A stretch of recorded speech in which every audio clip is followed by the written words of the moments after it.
Hello friend, स्वागत है आपका हमारे इस स्टूडेंट लर्निंग हब कोचिंग के यूट्यूब चैनल पे। आज हम लोग बात करने वाले हैं बहुपद के पार्ट 2 पे। इसके पिछले कक्षा में हम लोग बहुपद पार्ट 1 पढ़े थे, जिसमें हम लोग पढ़े थे बहुपद क्या है, पहचानना कैसे है। साथ ही साथ ये भी पढ़े थे कि इसके प्रकार कौन कौन से होते हैं। ठीक है, आज हम लोग इस चैप्टर के एक नए क्वेश्चन को पढ़ने वाले, जो कि बहुत बार ही पूछा जा चुका है एग्जाम में, और इस क्वेश्चन को बनाने में बच्चे लोगों को भी बहुत ही ज़्यादा कठिनाइयाँ महसूस होती है। तो आज हम लोग इस चैप्टर को विस्तार पूर्वक पढ़ेंगे और समझेंगे कैसे बनाना है। देखिए, हमारा जो क्वेश्चन है वो है द्विघात बहुपद 5x² -4 और -8x। इसका क्या निकालना है हमें? शून्य। या इसी आपको क्वेश्चन में टाइप दे देगा द्विघात बहुपद 5x² -4 -8x का अभाज्य गुणनखंड द्वारा। ठीक है, अभाज्य गुणनखंड द्वारा क्या निकालना है? गुणनखंड निकालना है।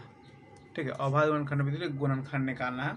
दोनों सेम क्वेश्चन है। देखिए तो कैसे हम लोग बनाएंगे इसको। देखिए, सबसे पहले आप ये जान लीजिए कि x² के साथ में जो भी गुना में होगा उसको हम लोग बोलेंगे a। सिर्फ x के गुना में जो होगा उसको बोलेंगे b। और जो अचर पद होगा, अचर पद का मतलब जिसमें x y कुछ ना हो, वो हो जाएगा हमारा c। ठीक है, यानी x² का जो गुणांक होगा वो a, x का गुणांक होगा तो b, अचर पद होगा तो c। ठीक है, देखिए तो हमारा क्वेश्चन क्या है। देखिए, क्वेश्चन हमें बोल रहा है 5x² -4x और -8x। सबसे पहले हमें क्या करना है? देखिए, क्वेश्चन को सीधा करना है। चूंकि द्विघात बहुपद का स्वरूप क्या होता है? स्वरूप होता है ax² + bx + c = 0। यानी हमें x² वाला पहले रखना है, उसके बाद x वाला, उसके बाद अचर पद। ठीक है, ठीक है, तो इसको हम लोग सीधा कर लेंगे। पहले x² वाला लिख लेते हैं, उसके बाद आ जाता है -8x और उसके बाद आ जाएगा हमारा -4।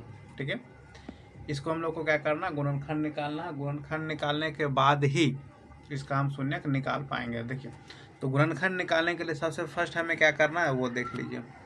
देखिए, उसके लिए हमें क्या करना, x² वाला है वो और अचर पद है वो, उसको हमें सबसे पहले क्या करना? गुना कर लेना है। तो गुना में यहाँ आता है अंक 5 और यहाँ आ रहा है हमारा 4। ठीक है, तो सबसे पहले गुना करेंगे तो ये हो जाएगा हमारा 5 और गुना 4 20। ठीक है, अब हमें इसी 20 को जो गुना करके लाए हैं, इसी 20 को हमें क्या करना है?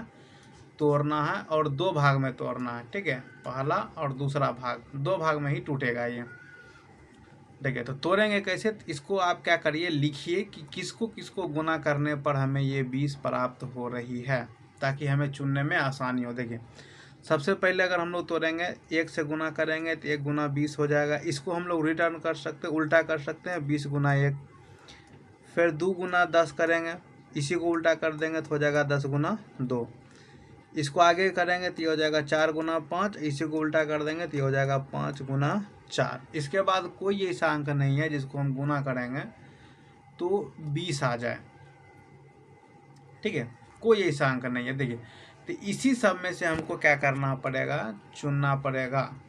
तो चुनेंगे कैसे? देखिए, गुना करने पर तो 20 ही आना चाहिए, और यहाँ जितना भी संख्या लिखे सबको गुना करेंगे तो कितना आएगा?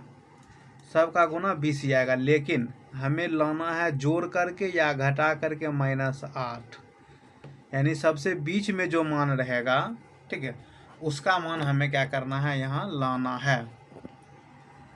ठीक है, देखिए, तो यहाँ हमें लाना कितना है? -8x।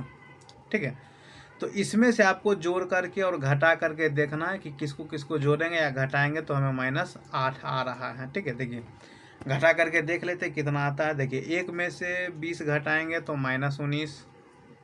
ठीक है, जोड़ेंगे तो 21, इसको घटाएंगे तो आ रहा 19, जोड़ेंगे तो 21। ठीक है, देखिए, 2 और 10 को जोड़ेंगे तो आएगा 12, लेकिन घटाएंगे तो 2 में 10 जाएगा तो बचेगा -8। ठीक है, 4 और 5 को घटाएंगे तो -1, जोड़ेंगे तो 9। 10 2 को जोड़ेंगे तो 12, घटाएंगे तो 8। 5 4 को जोड़ेंगे, ठीक है, तो 5 4 को जोड़ने पे आता है हमारा 9, घटाने पे आता है 1। ठीक है, देखिए तो हमारे पास सिर्फ एक ऐसा मिला है जिसको घटाने पर आ रहा है कितना, -8, यानी कितना के साथ घटाए हैं तो 2 - 8, ठीक है। यानी यहाँ लिखिए 2 - 8, सॉरी 2 - 10, ठीक है। 2 - 10 हमारा आ रहा है, चूँकि यहाँ पे लिखा है 2 × 10, ठीक है। तो जिस तरह से यहाँ लिखा है उसी तरह से हम क्या करेंगे, घटाएंगे भी। तो 2 × 10 था तो इसको हम लोग घटाएं, 2 - 10 किए तो हमारा कितना आया, -8। यानी हमारा यही वो दो भाग है जिसको हम लोग को क्या करना है, यहाँ लिखना है, ठीक है। तो सबसे पहले क्या कर लीजिए, x² वाले को लिख लीजिए, 5x² हो गया। ये देखिए अब यहाँ पे हमें चिन्ह कौन सा लिखना है, देखिए तो यहाँ है हमारा 2 - 10, ठीक है। तो जिस तरह से है, देखिए यहाँ कोई चिन्ह नहीं है तो इसका मतलब क्या आ गया में प्लस, तो जिस तरह से है उसी तरह से हम लोग लिख लेंगे। तो पहले है +2 तो x लगा के लिखेंगे +2x, उसके बाद -10 x लगा लेंगे, फिर है -4, ठीक है। तो ये हमारा वो दो गुणनखंड में टूट गया है। अब इसके बाद हम लोग क्या करेंगे, कॉमन ले लेंगे, ठीक है। उम्मीद होगा कि कॉमन सभी को लेने के लिए आता ही होगा, नहीं आता होगा तो फिर हम बता देते हैं कैसे हमें कॉमन लेना है इसमें से। देखिए इसको हम लोग क्या करेंगे, एक एक भाग में तोड़ लेंगे, ठीक है।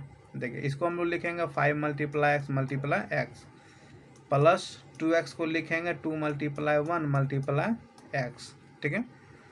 फिर यहाँ हम लोग क्या करेंगे, -10 को कैसे लिखेंगे, 2 × 5 × 1 × x, ठीक है।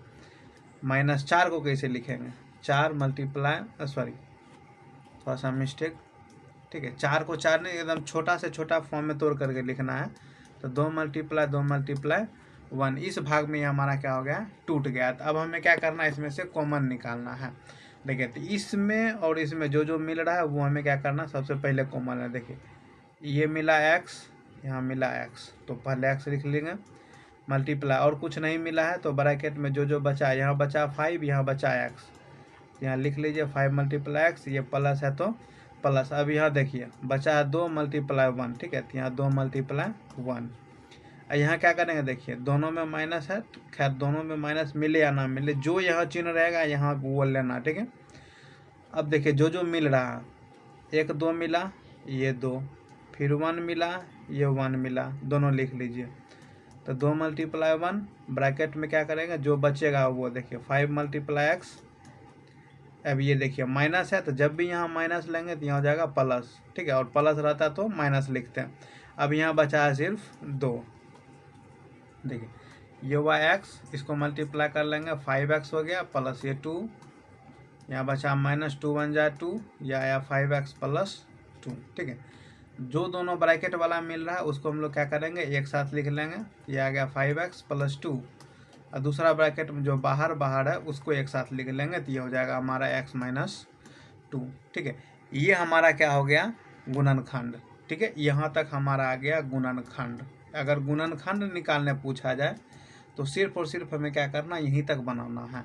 यदि ये पूछ ले कि इस द्विघात समीकरण का हमें शून्यक निकालिए, इस द्विघात समीकरण का, देखिए शून्यक में क्या करना, गुणनखंड तक आना है, और यहीं पे क्या करना है, ऐसे लिखना 5x + 2 = 0।